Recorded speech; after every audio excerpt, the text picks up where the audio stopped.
Okay, do you remember what you were doing 6 years ago tonight? Well, the answer is probably not much because the Gulf Coast was basically shut down. Yes, it was. Ice and sleet covering the area. It's just not something you see here. Morella Porter has a look back.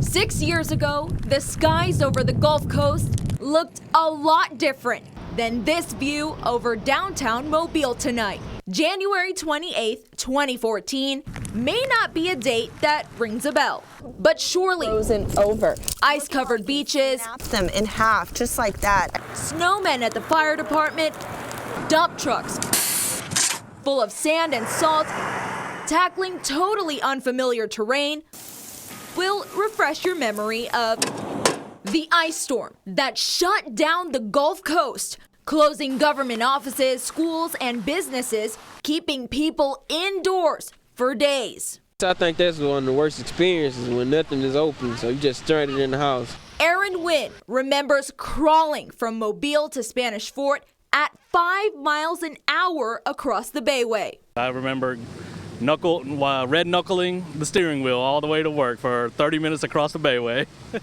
Taking him 3 times longer to get home that day. There were accidents on the side of the road, in the ditches, and I think a lot of that was the ice. Of course, people were warned, but for many, seeing it right before their eyes was still unbelievable. A lot of time you hear that it's going to snow, and then it never does. So when you wake up one morning and your parents are yelling at you that it's snowing and it's a lot and it's sticking, it's exciting. Hunter Shaveri remembers getting creative with the rare weather, taking advantage of what little snow did stick. We got a fold-up table and we lifted the legs up on one side and we got on the hill. Actually, it wasn't our driveway, it was our neighbors. I hope they don't see this. And we got on the hill and we rolled the table all the way down over and over again. Ice covering pretty much everything in downtown Mobile.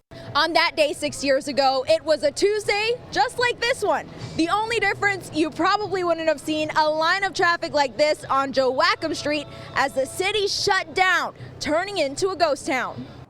People who live in the area remember the slippery streets and staying bundled up inside as freezing rain pelted the ground.